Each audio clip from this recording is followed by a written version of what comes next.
하나님의 은혜와 평강이 우리 모두에게 임하기를 예수님의 이름으로 축원해 드립니다.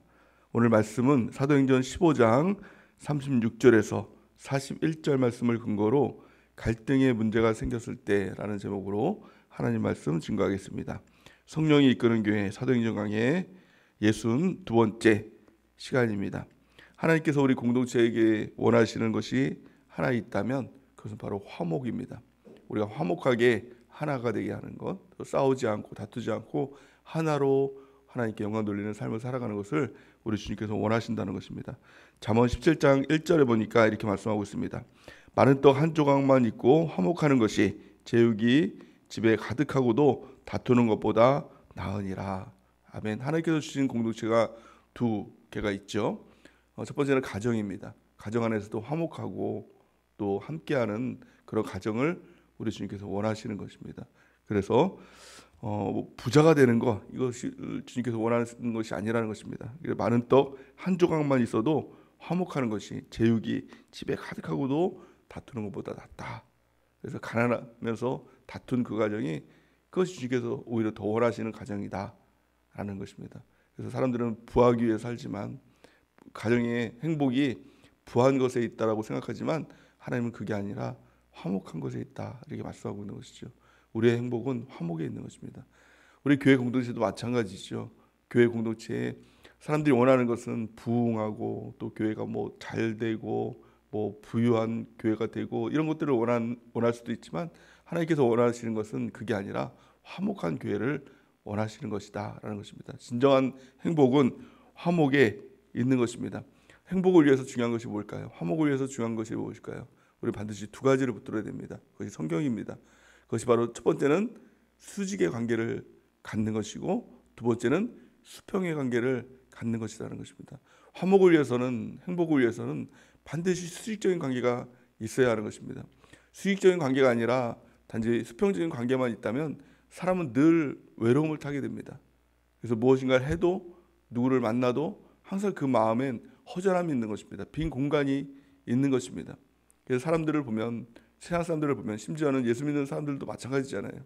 사람들을 사랑한다라고 하면서도 또 누군가를 만나고 또 교제하고 또 뭐 돈을 많이 벌기도 하고 무엇인가를 갖기도 하고 무엇인가 되기로 해도 그 마음 가운데는 뭔가 좀 허전한 마음이 있는 것입니다.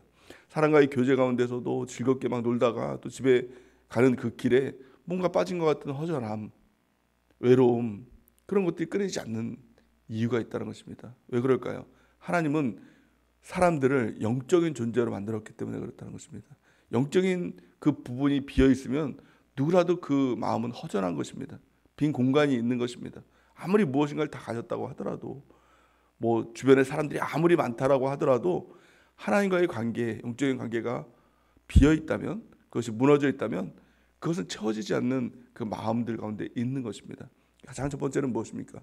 수익적인 관계가 바로 되어 있는가, 이것을 우리가 살피는 것입니다. 그것이 바로 예배이지요. 하나님과의 깊은 관계이지요.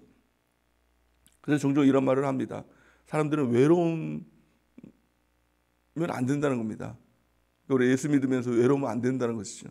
그 외로움이라는 것은 우리가 허용하면 안 됩니다. 하지만 반대로 비슷한 말로 고독이라는 말이 있습니다. 근데 고독한 존재가 되어야 된다는 것입니다. 그 차이가 무엇입니까? 고독은 하나님과의 그 관계 가운데 설 수 있는 것이 바로 고독입니다.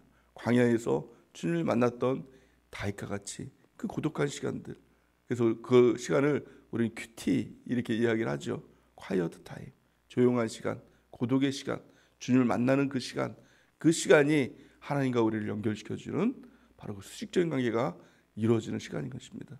어떻게 보면 이 새벽 예배를 드리는 이 시간이 우리가 하나님 앞에서는 고독한 시간, 오직 주님으로만 내가 충만합니다. 주님만으로만 내가 충분합니다. 이것을 고백하는 이 시간이 있어야 된다는 것입니다. 아무도 없어도 또 아무것도 없어도 나는 주님 한 분만 계시면 됩니다. 이것이 바로 주님과 우리와의 수익적인 관계이죠. 그 수익적인 관계가 온전히 됐을 때 그 다음에는 그것만으로 되는 것이 아니라 수평적인 관계가 이루어져야 된다는 것입니다. 이웃과 우리와의 관계, 남편과 우리와의 관계, 또 우리 주변 가까운 사람들과의 우리와의 관계, 세론들과의 관계, 교우들과의 관계, 또 리더들과의 우리 관계, 그 관계들이 바로 될 때 온전한 하나님과의 화목이 이루어지고 사람들과의 화목이 이루어지고 그를 통해서 진정한 행복이 우리 가운데 있다라고 성경은 말씀하고 있는 것입니다. 이것이 하나님께서 우리 가운데 주신 관계의 전부인 것입니다. 수직적인 관계와 수평적인 관계가 온전하게 이루어지는 것. 성경은 이렇게 말씀합니다. 마태복음 22장 37절에서 40절 우리가 같이 한번 읽어보겠습니다. 시작. 예수께서 이르시되 내 마음을 다하고 목숨을 다하고 뜻을 다하여 주 너희 하나님을 사랑하라 하셨으니 이것이 크고 첫째 되는 계명이요 둘째도 그와 같으니 내 이웃을 내 자신같이 사랑하라 하셨으니 이 두 계명이 온 율법과 선지자의 강령이니라. 아멘. 예수님께서 이 땅에 오셔서 대계명을 주셨습니다. 대계명은 두 계명으로 주신 것입니다. 하나님과 우리와의 관계, 온전한 관계, 하나님을 사랑하라. 마음을 다하고 뜻을 다하고 목숨을 다하여 주 너희 하나님을 사랑하라. 둘째도 그와 같으니 내 이웃을 내 몸과 같이 사랑하라. 이 두 계명이 온 율법과 선지자의 강령이니라 라고 그렇게 말씀하고 있는 것입니다. 그래서 두 가지 중에 하나라도 놓치면 안 된다는 것이죠. 두 가지를 붙들고 우리가 이 땅을 살아갈 때 주님의 뜻대로 우리가 주님이 원하는 그 공동체를 이루며 나가는 귀한 은혜가 있길 바랍니다. 근데 오늘 말씀에 보니까 이 공동체가 깨지는 이 장면이 나오죠. 어떻게 보면 가슴 아픈 그 내용인데 이 바나바와 바울이 다투었습니다.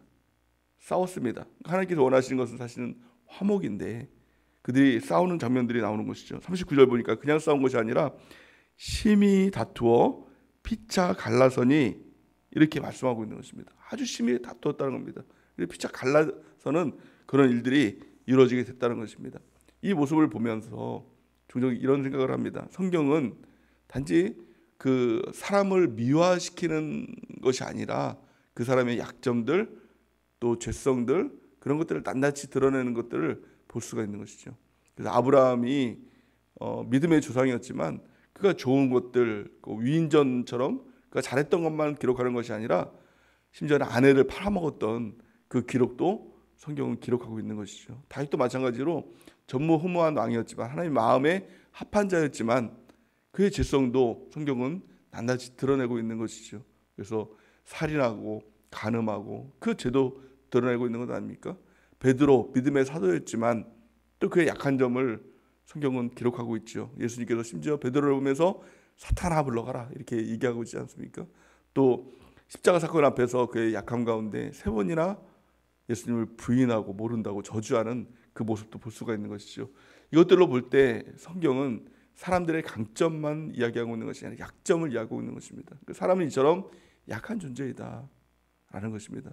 그러기에 다른 사람의 약점을 감싸주는 것, 이해해주는 것 이것이 필요하다. 또 뿐만이 아니라 나는 하나님 없으면 살아갈 수 없는 존재이다. 이처럼 약한 존재이다 라는 것을 성경은 말씀하고 있는 것입니다.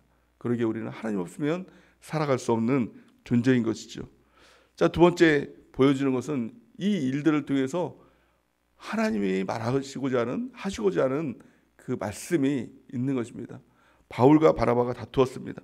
그러니까 지금 이 시대로 보면 목사님들끼리 다투고 싸우고 막 이런 것을 보면 만약 이런 일들이 일어났다고 하면 교계가 발칵 뒤집힐 일이죠. 막 신문에 나올 일 아닙니까? 근데 이 당시 때도 뭐 바울과 바나바 어떻게 보면 성령이 충만한 그 두 사도가 막 심하게 다툰 겁니다. 그리고 그들이 찢어진 겁니다. 왜 이런 일들이 일어났는가? 성경을 통해서 우리가 배우고 또 깨달아야 된다는 것입니다. 사실 두 사람은 성향이 달랐죠. 우리가 사역을 하다 보면 하나님의 일을 하다 보면 두 가지 성향으로 딱 나뉘는 것을 볼 수가 있습니다. 한 가지 성향은 일 중심의 이 사역자입니다. 하나님 일이 중요하지 뭐 사람이 뭐가 중요해 하나님 일을 이루는 것이 중요하지 이렇게 이야기하는 사람이 있지요. 그러니까 수익적인 관계를 더 중요시 여기는 사람입니다. 또 반면에 하나님의 일 물론 중요하지 하지만 사람이 더 중요하지 한 영혼 구원시키는 게 더 중요한 거 아니야? 사람을 바라보는 사람이 있습니다. 어떻게 보면 수익적인 관계보다도 수평적인 관계 이것을 더 중요시 여기는 사람이 있는 것입니다. 그 두 가지 이 사람들이 충돌을 일으키는 것들을 종종 우리 교회 안에서도 볼 수가 있는 것이죠. 그럴 때 우리가 어떻게 해야 되는가라는 것입니다. 어떻게 보면 바울의 입장도 맞고 바나바의 입장도 맞죠. 하나님의 일을 하는데 사람이 걸림이 됩니다. 그럼 어떻게 됩니까? 그 사람 떨쳐놓고 하나님의 일이 먼저 이루어져야 된다라고 주장했던 이 바울.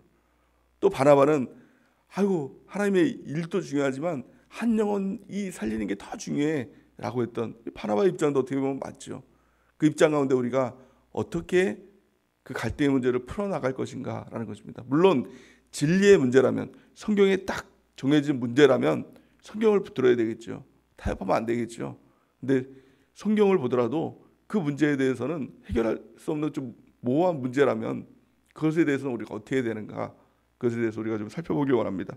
가장 첫 번째는 좀 넓은 시야를 가져야 된다라는 것입니다. 수용할 수 있는 마음들, 나의 입장도 있지만 그의 입장은, 그는 왜 그렇게 주장하는가, 그에 대해서 귀를 열고 수용할 수 있는 마음을 가져야 된다는 것입니다. 오늘 본 말씀의 배경을 보면 불화의 발단은 바로 마가로 인한 문제였습니다. 마가는 1차 전도 여행 중에서 2차 전도 여행을 가려고 하는데, 이 오늘 본 말씀을 보니까 이 바나바는 마가를 데리고 가자라고 했습니다. 근데 바울은 이에 반대하면서 아주 심하게 다툰 겁니다. 성경을 보니까 이렇게 말씀하고 있죠. 37절에서 우리 39절 말씀 같이 한번 읽어보겠습니다. 시작. 바나바는 마가라는 요한도 데리고 가고자 하나 바울은 밤빌리아에서 자기들을 떠나 함께 일하러 가지 아니한 자를 데리고 가는 것이 옳지 않다 하여 서로 심히 다투어 피차 갈라서니 바나바는 마가를 데리고 배 타고 구브로로 가고. 아멘. 이렇게 얘기를 하고 있습니다. 마가 때문에 이게 다툼이 일어난 것이죠. 그 마가는 어떤 사람이었습니까? 1차 전도여행을 떠났다가 실패한 사람입니다. 중도에 못하겠다 그리고 이제 떠난 사람인 것이죠. 그러니까 그 사람이 탈락하고 나니까 어떻습니까? 다른 사람들에게도 영향이 있었겠죠. 또 좀 힘든 일이 있었겠죠. 그러니까 이게 바울은 또 실패한 사람 데리고 갔다가 또 탈락하면 어떡하냐? 그리고 또 공동체가 또 마음이 흔들리고 하나님의 일이 진행되는데 방해가 될 것 아니냐? 라고 이렇게 이야기를 했습니다. 바울의 입장도 100% 맞죠. 그러나 이 38절 보니까 이렇게 바울은 밤빌리아에서 자기를 떠나 함께 일하러 가지 아니한 자를 데리고 가는 것이 옳지 않다. 절대 못 데리고 간다. 라고 이렇게 이야기를 한 겁니다. 반대로 바울은 어떻습니까? 바울은 이 마가 만약에 안 데리고 가면 그가 하나님께 쓰임 받지 못하면 그가 지옥에 갈 수 있는데 어떡하냐? 그래서 같이 데리고 가자. 한 번 더 기회를 줘야 돼. 한 번은 더 기회를 줘야 된다라고 이렇게 주장을 한 것입니다. 여러분들의 의견은 어떻습니까? 누가 옳습니까? 아마 일 중심의 사람은 바울이 100% 옳지요. 이렇게 이야기를 할 것입니다. 아니면 사람 중심의 사람이 있다면 여러분 중에 바나바 말이 100% 옳지요. 라고 이렇게 이야기를 할 수도 있을 것입니다. 신학교 어떤 수업에서 마침 어떤 교수님이 이 본문을 놓고 강의를 하다가 학생들에게 의견을 물었다고 합니다. 근데 신기하게도 딱 반으로 그것이 나뉘었다고 합니다. 신기하죠. 뭐 저 안에도 그렇지만 여러분들 안에도 이 반으로 딱 나뉘는 이 성향이 아마 있었을 것입니다. 근데 중요한 것은 뭘까요? 나는 이런 성향이구나. 그래서 내가 그것을 고집하는 것이 아니라 다른 사람의 성향도 우리가 이해할 수 있어야 된다는 것입니다. 왜 그런 그 마음을 갖게 됐을까? 내가 만약에 바울이라면, 일중심의 사람이라면 왜 바나바는 마가를 데리고 가려고 했을까? 라는 것들을 한 번쯤 생각해 봐야 된다는 것이죠. 또 바나바는 왜 안 된, 바울은 저처럼 이것이 안 된다고 이야기를 했을까? 라고 서로의 의견들을 생각해 봐야 된다는 것입니다. 또 하나는 내가 틀릴 수 있다. 내가 틀릴 수 있다. 이것들을 또한 생각해 봐야 된다는 것입니다. 이게 바로 무엇입니까? 열린 마음이죠. 넓은 마음이죠. 수용하는 마음이죠. 우리 가정 안에서도 마찬가지입니다. 내 의견이 무조건 옳아. 이것 때문에 갈라서는 건 아닙니까? 싸우는 것 아닙니까? 심지어 이혼하고 갈라서는 일들이 왜 일어납니까?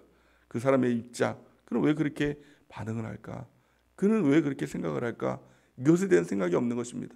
그냥 옹졸하게 내 주장이 옳다라고 하다 보니 성격 차이가 일어나고 불화가 일어나고 싸움이 일어나는 것입니다. 하나님께서는 가정을 주신 이유 하나됨을 이루기 위해서 주셨는데 자꾸 내 의견만 주장하다 보니 그것이 찢어지는 것입니다. 교회도 마찬가지입니다. 교회에서 하나님께서 원하시는 것은 일이 잘 되는 것, 사실은 그것보다 더 중요한 것, 사람을 바라보는 것, 이것보다 더 중요한 것, 하나됨을 이루는 것을 우리 주님께서는 더 원하신다라는 것을 우리가 꼭 기억해야 된다는 것입니다. 두 번째, 우리가 불화하지 않고 하나님 안에서 행복을 누리는 방법은 타협점을 찾는 것입니다. 그래서 내 의견이 이렇고 너 의견이 이렇다 라고 하면 거기에 타협점을 찾는 것이죠. 물론 진리의 문제에 대해서는 절대 타협하면 안 됩니다. 예배드리지 맙시다, 이거에 대해서 타협하면 안 되죠. 우리가 하나님 앞에 순종하지 맙시다, 전도하지 맙시다, 이것에 대해서 순종하면 큰일 납니다. 이거는 절대적인 것이죠. 하지만 그것이 아니라면, 비진리의 문제라면 내 말도 맞고 너 말도 맞아 라는 그런 어떤 비진리의 문제라면, 성향의 문제라면 타협점을 찾을 수가 있는 것이죠. 레슬리 플린이라고 하는 신학자가 이런 타협점을 한번 제안해 보았다고 합니다. 서로가 한 발씩 물러서서 마가를 만약에 한 달 정도 같이 동역해서 그가 만약에 한 달 후에도 또 마음이 변하고 왔다 갔다 한다고 하면 그때 결정합시다 라고 했다고 하면 아마 바울과 바나바는 같이 끝까지 동역할 수 있었겠죠. 근데 이 문제를 통해서 이 타협점을 찾지 못했기 때문에 둘은 찢어지게 되는 것이죠. 더 놀라운 것은 이 이후로 바나바는요, 사도행전에 그 이름이 기록되지 않는 것을 볼 수가 있는 것입니다. 바울 입장에서는 가장 자기를 세워줬던, 또 어떻게 보면 정말 믿음의 동역자인 동역자를 잃게 되는 것이고, 바울은 또 하나님 앞에서 끝까지 또 이 전도 여행을 동참하지 못하는 그런 일들을 겪게 되는 것이죠. 어떻게 보면 서로가 비극적인 이 모습들을 볼 수가 있는 것입니다. 우리가 진리에 대해서는 목숨을 걸고 싸우시기 바랍니다. 하나님 말씀이 옳다라고 하면 거기에 타협점을 찾지 않는 여러분들이 되시길 바랍니다. 하지만 그게 아니라면, 그게 단지 성향의 문제라면 우리가 마음문을 열고 그 사람의 입장도 들어보고 또 서로의 타협점을 두고 할 때 끝까지 함께 동역하고 끝까지 함께 쓰임받는, 또 주님께서 원하시는 화목의 관계를 이루는 귀한 은혜가 있게 될 줄을 믿습니다. 중요한 것은 합하는 것, 온전히 우리가 합하는 것이 가장 중요하다. 하나님께서는 성령이 하나 되게 하신 것을 너희가 힘써 지키라 이렇게 말씀하고 있죠. 힘을 써야 됩니다.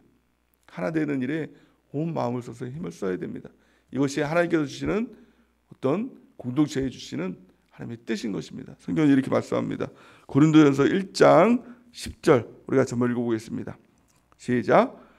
형제들아, 내가 우리 주 예수 그리스도의 이름으로 너희를 권하노니 모두가 같은 말을 하고 너희 가운데 분쟁이 없이 같은 마음과 같은 뜻으로 온전히 합하라. 아멘. 온전히 합하는 우리 모두가 되는 은혜가 있길 바랍니다. 온전히 합하기 위해서는 반드시 하나님의 원칙 한 가지가 있습니다. 수직적인 관계, 하나님과 나의 관계, 그것이 바로 예배와의 관계이죠. 마음을 다하고 뜻을 다하고 목숨을 다하여 우리가 예배드리는 것입니다. 뿐만이 아니라 섬김이 있어야 됩니다. 수평적인 관계, 다른 사람들을 돌아보고 한 영혼 세우기 위해서 우리의 모든 것을 다 줄 수 있는 그 사랑의 관계, 이 틀 안에서 두 가지를 다 이뤄나갈 때 우리 가운데 화목이 이루어지고 또 화평이 이루어지고 또 진정한 하나님께서 주시는 행복이 무엇인지를 우리가 깨닫게 되는 은혜가 있게 될 줄을 믿습니다. 우리 가정에서도 마찬가지고 또 우리 교회에서도 마찬가지고 셀 안에서도 마찬가지고 하나님과의 관계는 바르게 되어 있는지, 또 다른 사람과 나와의 관계는 바르게 되어 있는지, 이것들을 점검함을 통해서 하나됨을 이뤄나가는, 그래서 우리가 끝까지 함께 주님의 일을 이뤄나가는 우리 모두가 되는 은혜가 넘치기를 예수님의 이름으로 간절히 축원해 드립니다. 우리 하나님 앞에